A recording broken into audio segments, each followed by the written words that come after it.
नमस्कार सर, मैं लक्षिता नेगी कक्षा 8वीं ओ की छात्रा आज आपके सामने कबीर की साखियाँ प्रस्तुत कर रही हूँ, जो कुछ इस प्रकार है। जाति न पूछो साध की, पूछ लीजिए ज्ञान।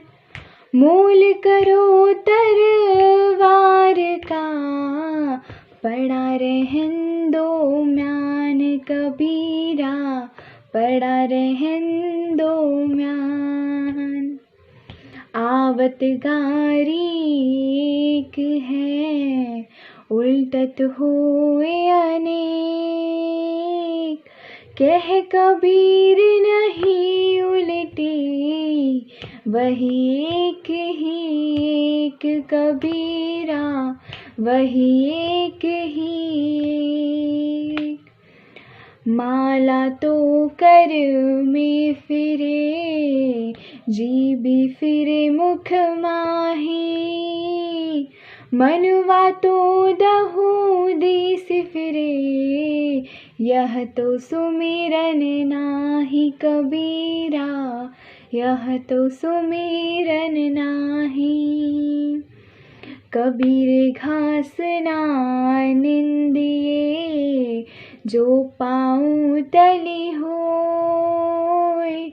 उड़ी पड़े जब आँख में, खरी दुहेली होय कबीरा, खरी दुहेली होय।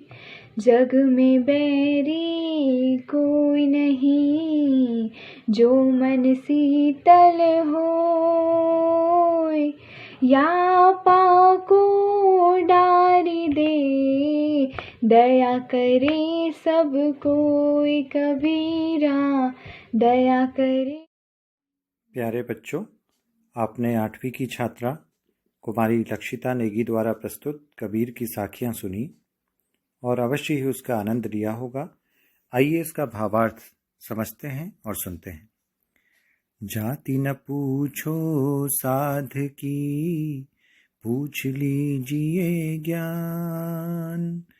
प्यारे बच्चों, कबीरदास जी कहते हैं कि किसी भी सज्जन व्यक्ति की, किसी भी साधु, साध यहाँ पर जो आया है साधु के लिए, अर्थात सज्जन व्यक्ति की कभी भी हमें जाति नहीं पूछनी चाहिए, अर्थात उसकी जाति पर हमें ध्यान नहीं देना चाहिए, बल्कि उसका तो ज्ञान पूछना चाहिए, उसके ज्ञान को देखना चाहिए, वो कितना ज्ञानी है देखना चाहिए, न कि उसकी जाति पर ध्यान देना चाहिए।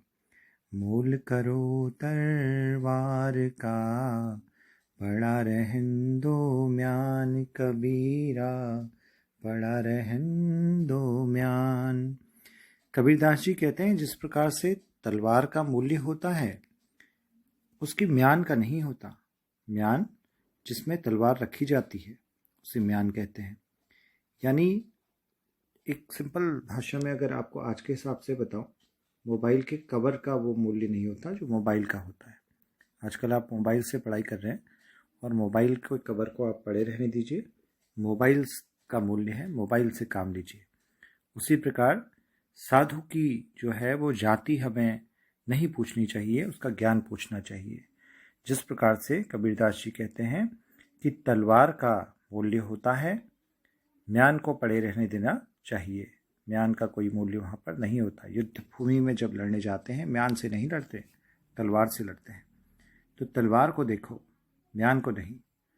सज्जन व्यक्ति की ज्ञान को देखो, उसकी जाति को नहीं। तो ये इसका भावार्थ है, समझ में आया होगा। दूसरा वाला दोहा देखते हैं। आवत गारी एक है, उल्टत हुई अनेक।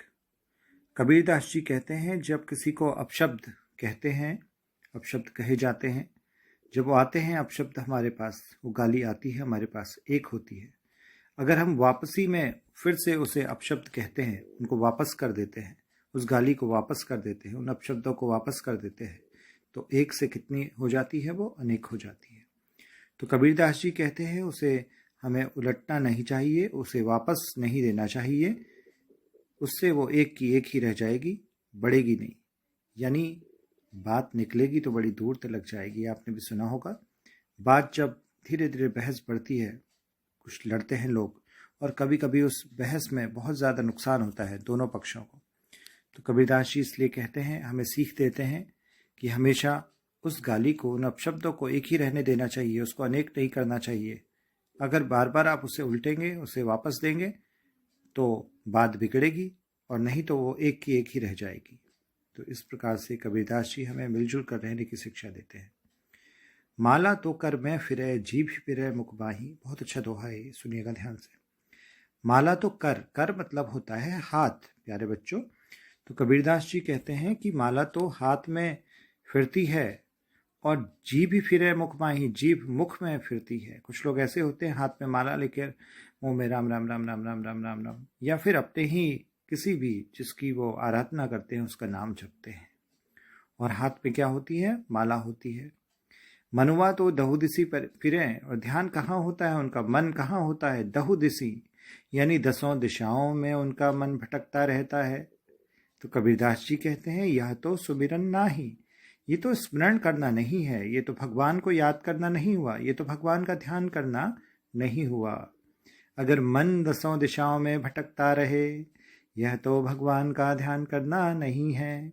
कबीरदास जी कहते हैं, वो कहते हैं जिस प्रकार से माला हाथ में फिरे, जीभ में राम राम फिरे, या फिर अपने ईश्वर की आराधना हम करें लेकिन हमारा मन भटकता रहे। बहुत लोग पूजा पाठ करते हैं घर में, या फिर अपनी कोई भी आराधना करते हैं अपने अपने ईश की, अपने अपने ईश्वर की, लेकिन उनका ध्यान, अरे अरे अभी तो दुकान में जाना है, अरे अरे समय हो गया, अरे स्कूल को देर हो गई। बहुत तरीके के चीज़ें उनके दिमाग में आती हैं। यह स्मरण करना नहीं होता। स्मरण करना तो वो होता है कि मन को भटकने से रोको।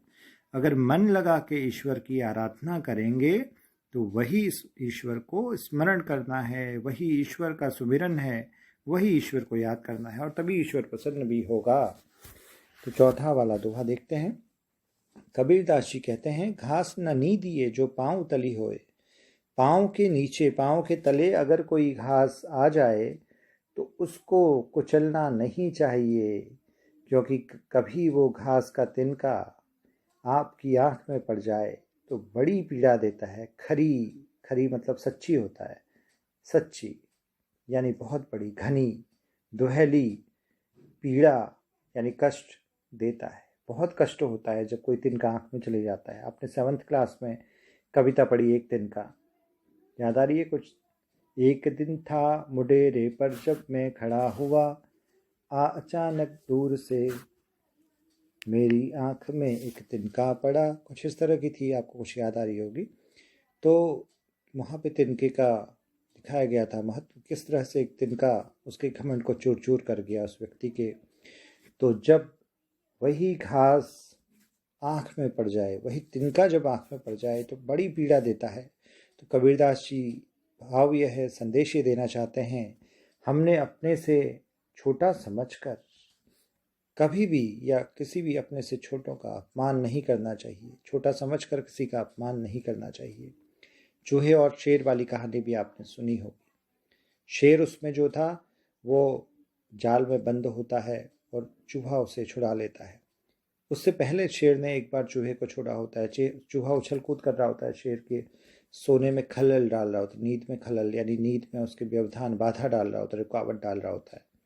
शेर को गुस्सा आता है, चूहा कहता है मुझे छोड़ दीजिए महाराज, कभी न कभी मैं आपके काम आऊँगा, छोटा हूँ तो क्या हुआ। और शेर छोड़ देता है। ये कहानी भी सुनी होगी, तो बहुत कुछ यहाँ पर सही बैठती है। जग में बैरी कोई नहीं, जो मन शीतल होय, या आपा को डारी दे, दया करे सब कोय कबीरा, दया करे सब कोय।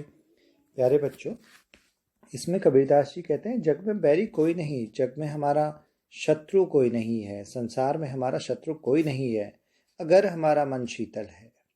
अगर हम मन से शीतल हैं, हमारे मन में किसी के प्रति दुराग्रह नहीं है, हमारे मन में किसी के प्रति क्रोध नहीं है, हमारे मन में किसी के प्रति गुस्सा नहीं है, तो हमारा इस संसार में शत्रु कोई नहीं है। या आपा को डारी दे, हम अपने मन के अहंकार को, डारी मतलब होता है त्याग, हम अपने मन के अहंकार को अगर त्याग दें, दया करे सब कोई, तो सारे लोग हम पर दया करते हैं, सभी लोग हम पर दया करते हैं। तो बहुत सरल है ये दोहा भी, ये अंतिम साखी भी, कि कबीरदास जी जब कहते हैं कि जग में हमारा शत्रु कोई नहीं होता अगर हम मन से शांत रहते हैं, शीतल होते हैं। तो ये कबीर की साखियाँ थी आपकी 8वीं के कोर्स में। इनका भावार्थ मैंने आपको बताया। साखियाँ क्यों कहते हैं कबीर के दोहों को, ये मैंने आपको बताया था। साखी तद्भव रूप है, तद्भव शब्द है, और इसका तत्सम होता है साक्षी। साक्षी का मतलब होता है गवाह।